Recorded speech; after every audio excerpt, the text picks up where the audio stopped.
Good morning students, welcome to this YouTube channel of Gangotri group of schools. तो देखिए अपन आज स्टार्ट करते हैं one of the important reaction of carbonyl compound. और एग्जाम में ये हर साल आता ही आता है, मतलब ऐसा कोई एग्जाम नहीं होगा मेरे हिसाब से जहाँ पे एल्डोल कंडेंसेशन रिएक्शन किसी स्टेप में ना पूछे, या ऑर्गेनिक रिएक्शंस जहाँ भी आती हैं तो उसमें कहीं ना कहीं वो लगा ही देता है, लेकिन वो अपने को पहचानना है कि कौन सा स्टेप एल्डोल कंडेंसेशन रिएक्शन का है। या तो कभी कभी डायरेक्टली पूछता है, कभी कभी इनडायरेक्टली 3 रिएक्शन देता है, उनके बीच में एक स्टेप डालता है ऐसे। तो देखिए हेडिंग डालेंगे एल्डोल कंडेंसेशन रिएक्शन।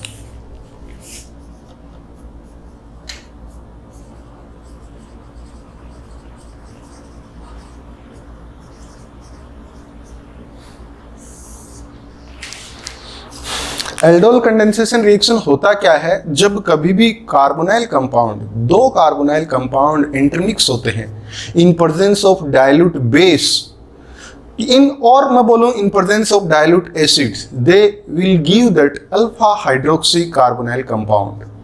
और जो अल्फा हाइड्रोक्सी कार्बोनाइल कंपाउंड बनाते हैं, अगर उसको और हीट कर दिया जाए तो बनाते हैं alpha beta unsaturated carbonyl compounds, and those alpha beta unsaturated compounds will known as a aldol condensed product. आया बात समझ में? तो सबसे पहले तो इसकी डेफिनेशन लिखेंगे, आराम से समझेंगे, ये इंपॉर्टेंट है, चाहे टाइम लग जाए, लेकिन इस रिएक्शन को और इसके बाद में एक और रिएक्शन आएगा केनिज़ारो रिएक्शन, ये दोनों ही रिएक्शन को बहुत अच्छे से समझेंगे। तो देखिए सबसे पहले लिखेंगे, डेफिनेशन के अंदर लिखेंगे व्हेन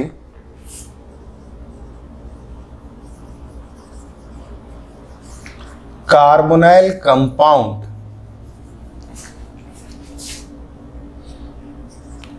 is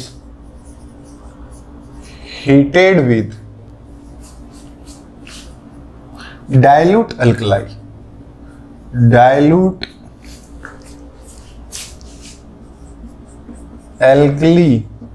और मैं बोलूं dilute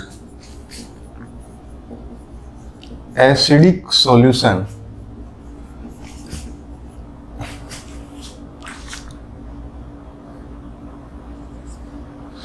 the carbonyl compounds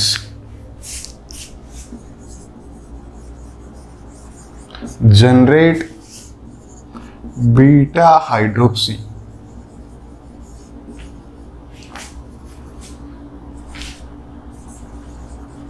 carbonyl compound, and when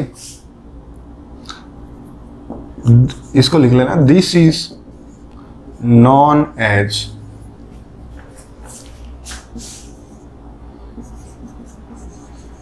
aldol reaction, and when the beta hydroxy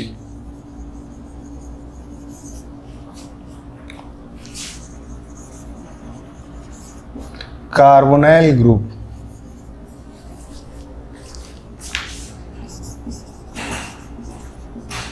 further heated, it produce alpha beta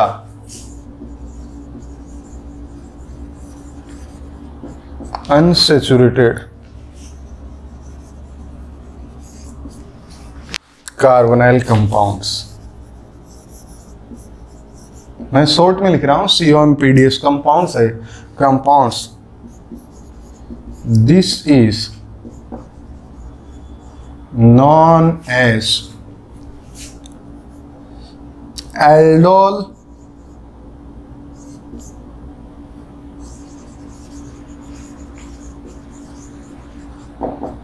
condensation reaction. कहने का मतलब कंडेंसेशन कब बोलते हैं, जब उससे H2O मॉलिक्यूल रिलीज हो जाता है। पहले अपने को बीटा हाइड्रोक्सी कार्बोनाइल कंपाउंड मिलता है, और बीटा हाइड्रोक्सी कार्बोनाइल कंपाउंड को फर्दर अगर हीट किया जाता है तो उससे क्या बनता है, condensation product. Aldol condensation product. एक एग्जांपल देके मैं बताता हूं, उसके बाद अपन देखेंगे।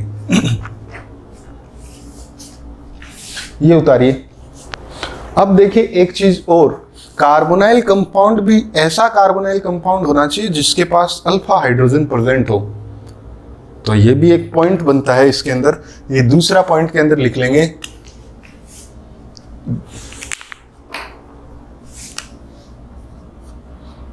This reaction always happen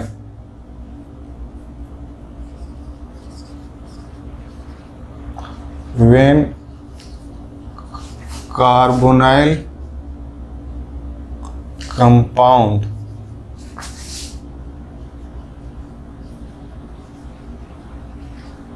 contains alpha hydrogen। Alpha hydrogen अगर होना चाहिए, if does not contain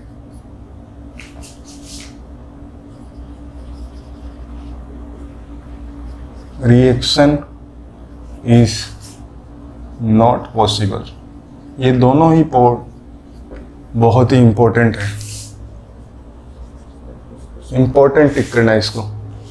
आया बात समझे? इंपॉर्टेंट पॉइंट लिखा है मैंने, और ये मैंने थ्योरेटिकल लिखा है, इसको केमिस्ट्री की लैंग्वेज में अपन को एक्सप्रेस करना है।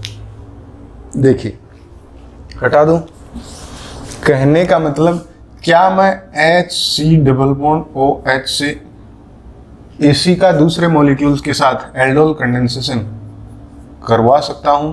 आप क्या बोलते हैं? मैंने बोला डाइल्यूट एसिड या डाइल्यूट बेस, तो मैंने लिख दिया डाइल्यूट बेस OH माइनस, मतलब डाइल्यूट KOH लिख दिया मैंने, डायरेक्ट OH माइनस लिख दिया। लेकिन अपने को पता है OH माइनस किसी न किसी पॉजिटिव चार्ज से जुड़ा हुआ है।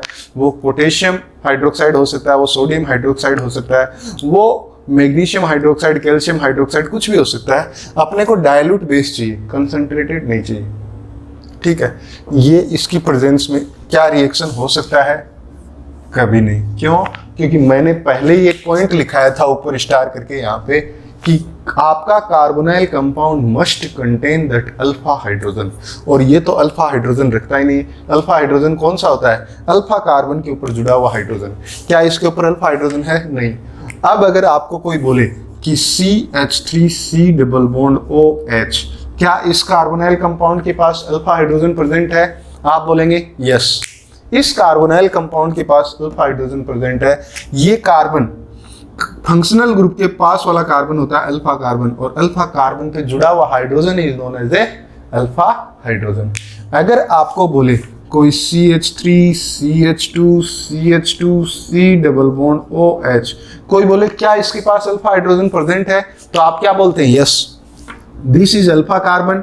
फंक्शनल ग्रुप के पास वाला carbon alpha carbon, alpha carbon के ऊपर जुड़ा हुआ hydrogen alpha hydrogen, alpha carbon, beta carbon, gamma carbon. अपन ऐसे ही तो करते हैं, अल्फा, बीटा, गामा और ओमेगा।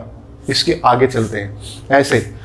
अब देखिए इसी तरीके से जैसे डिग्री अपन देखते हैं, डिग्री के लिए अगर बात करें, इस कार्बन की कौन सी डिग्री होगी? ऐसे ही नॉलेज के लिए बता रहा हूं, इस कार्बन की कौन सी डिग्री बोलते हैं आप? 2 डिग्री। और जिस कार्बन के ऊपर जो हाइड्रोजन जुड़ी हुई है, जो कार्बन की डिग्री है वही उसके हाइड्रोजन की डिग्री होती है। ऐसा ही तो करते हैं अपन। तो उसी तरीके से अल्फा, बीटा और गामा में करते हैं। क्या करते हैं कि ये अगर कोई पूछे इसके अंदर कितनी 2 डिग्री हाइड्रोजन प्रेजेंट है, तो आप बोलेंगे ये 2 हाइड्रोजन 2 डिग्री है, ये 2 हाइड्रोजन 2 डिग्री है। क्या ये भी 2 डिग्री हाइड्रोजन है? नो, 4 2 डिग्री हाइड्रोजन है। ऐसे ही कितना sp2 हाइब्रिडाइज्ड कार्बन है? 1, ये sp2 हाइब्रिडाइज्ड कार्बन है।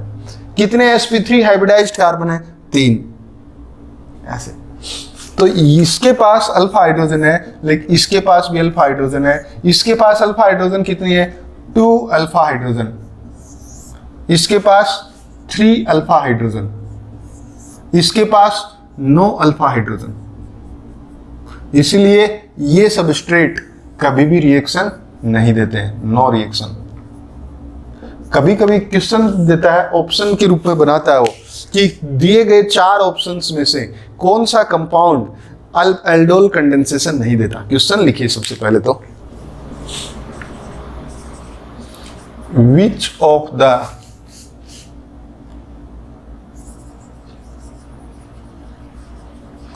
compounds will not give aldol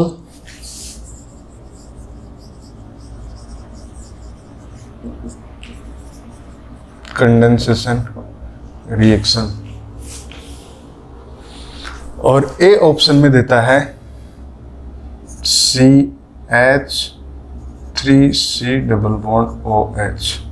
B option के अंदर देता है CH3C double bond OCH3। C option में देता है PHC डबल बॉन्ड OH। और डी ऑप्शन में देता है CH2 PHC double bond OH। ये ऑप्शन दिए, 4 ऑप्शन। बोलता है कौन सा एल्डोल कंडेंसेशन नहीं देता है। आपको चेक क्या करना है कि कौन सा कार्बोनाइल कंपाउंड अल्फा हाइड्रोजन रखता है। जो कार्बोनाइल कंपाउंड अल्फा हाइड्रोजन रखेंगे, those compounds has to show, those compound has to give that aldol condensation reactions if you are going to provide the proper reaction condition। अब देखिए, अगर आपको 4 option दिए तो इन 4 ऑप्शन में क्या इसके ऊपर अल्फा हाइड्रोजन प्रेजेंट है? यस, ये अल्फा हाइड्रोजन, 1 नहीं 2 नहीं 3 अल्फा हाइड्रोजन प्रेजेंट है। इसके ऊपर 6 अल्फा हाइड्रोजन प्रेजेंट है, 3 इधर 3 इधर। क्या इसके ऊपर अल्फा हाइड्रोजन प्रेजेंट है? 2 अल्फा हाइड्रोजन। इसके ऊपर अल्फा हाइड्रोजन नहीं है। आप बोलेंगे सर कैसे? देखिए, इस कंपाउंड को मैं ऐसा लिख सकता हूं क्या? यही तो है, ये कार्बन अल्फा कार्बन के ऊपर कोई हाइड्रोजन ही नहीं है। इस कार्बन की तो चारों वैलेंसी कार्बन से सेटिस्फाइड हो गई। There is no alpha hydrogen. मतलब कौन सा एल्डोल कंडेंसेशन नहीं देगा? सी, जिसको अपन बोलते हैं benzaldehyde. Benzaldehyde never gives the aldol condensation reaction. ऐसे, ये तो मैंने बेसिक क्वेश्चन आपको बताया। अभी तक तो रिएक्शन अपन ने देखा भी नहीं है, उससे पहले ही मैंने क्वेश्चन बना दिया। वो इसलिए बनाया क्योंकि मैंने आपको थ्योरेटिकल 2-3 लाइनें लिखाई और ऊपर एक पॉइंट लिखाया था कि एल्डोल कंडेंसेशन कौन से किस तरीके के कंपाउंड्स देते हैं। ये तो अपना प्राइमरी काम है ऐसा, ठीक है। अब देखेंगे अपन रिएक्शंस। तो देखिए स्टूडेंट्स, रिएक्शन देख रहे हैं अपन। सिंपल एक रिएक्शन का एग्जांपल लेता हूं मैं। जैसे एक एसीटोन मॉलिक्यूल है और ये दूसरा एसीटोन मॉलिक्यूल है, और इसको डाइल्यूट बेस की प्रेजेंस में जब ये प्रोडक्ट बनाता है तो बनाता है CH3COH CH3 CH2 C double bond O CH3, ये बनाता है। इसको ही तो बोलते हैं अपन alpha beta hydroxy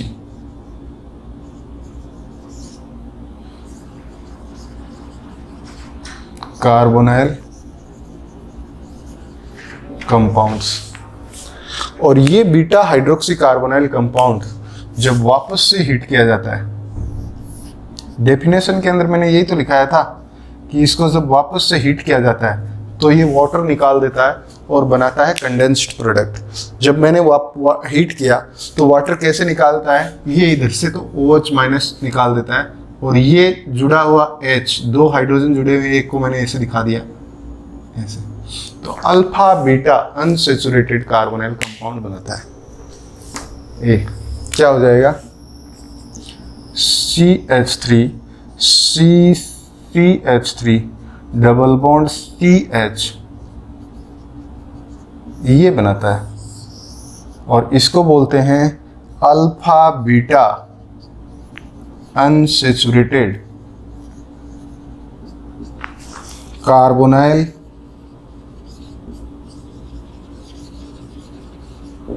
compound. Alpha beta unsaturated carbonyl compound क्यों बोलते हैं? क्योंकि देखिए अल्फा और बीटा पोजीशन के ऊपर क्या है? अनसैचुरेशन है, और कार्बोनाइल कंपाउंड तो है, इसलिए। तो इस स्टेप को तो मैंने थ्योरी के अंदर आपको बताया था, ये इतना स्टेप, ये तो जाना जाता है एडिशन बोलते हैं कुछ लोग बोलते हैं एल्डोल रिएक्शन।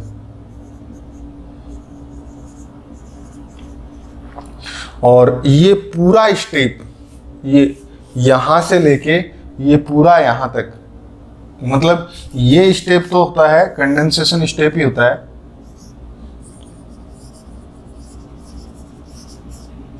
लेकिन यहां से अगर स्टार्ट करें ये पूरा अगर मैं बोलूं तो एल्डोल कंडेंसेशन स्टेप। किसको एल्डोल बोलते हैं, किसको कंडेंसेशन बोलते हैं, किसको ओनली एल्डोल एडिशन बोलते हैं, तो ये टर्मिनोलॉजी आपको क्लियर होना चाहिए। मैंने क्या किया कि, और देखिए यहाँ पे मैंने 2 एसीटोन लिए। कभी भी जब भी कभी एल्डोल कंडेंसेशन रिएक्शन होगी वो एक मॉलिक्यूल के अंदर नहीं होगी। किसी भी पोट के अंदर जब अपन मॉलिक्यूल रखते हैं तो उसके अंदर थाउजेंड्स ऑफ मॉलिक्यूल होते हैं। तो एक जब पोट के अंदर अपन सपोज 5 ml एल्डिहाइड डाला, अगर उसके पास अल्फा हाइड्रोजन प्रेजेंट है और बेस अगर डाल दिया तो वो खुद के ही मॉलिक्यूल के साथ रिएक्शन करता है। कहने का मतलब उसके अंदर एक मॉलिक्यूल दूसरे ही खुद के मॉलिक्यूल के साथ रिएक्शन करता है। और this is the characteristic reactions of carbonyl compounds. तो ये भी एक पॉइंट लिखेंगे, this reaction is the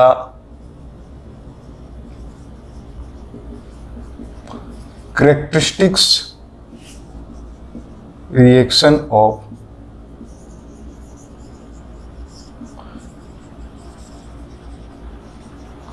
carbonyl compounds.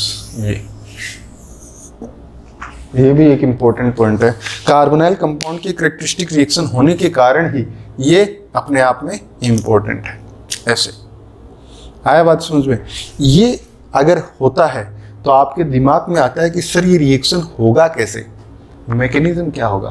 तो उसके लिए अपन मैकेनिज्म देखेंगे, लेकिन मैकेनिज्म देखने से पहले अपन देखेंगे कौन सी स्पीसीज अटैक करती है और कैसे करती है। तो देखिए ये रिएक्शन जो होती है एल्डोल कंडेंसेशन रिएक्शन, मैंने आपको थ्योरी के अंदर लिखाया है शुरू में, एल्डोल कंडेंसेशन के अंदर जो 4-5 लाइन लिखाई थी कि ये डायलूट एसिड या डायलूट बेस की प्रेजेंस में होती है। तो डायलूट एसिड और डायलूट बेस क्या करता है, ये कार्बोनाइल कंपाउंड जो 2 कार्बोनाइल कंपाउंड है उसमें से एक से H+ निकाल लेता है। अगर बेस लेते हैं तो H+ निकाल के उसको एनायन जनरेट कर देगा, अगर एसिड लेते हैं तो प्रोटोनेशन करता है ऑक्सीजन के ऊपर और इनोल बनाता है, और वो रिएक्शन करते हैं एक्चुअली किसी दूसरे कंपाउंड के साथ। तो सबसे पहले अपन देखेंगे कि एसिड और बेस का क्या रोल है, उसके बाद मैं बताता हूं इसकी रिएक्शन की मैकेनिज्म। आया बात सुन?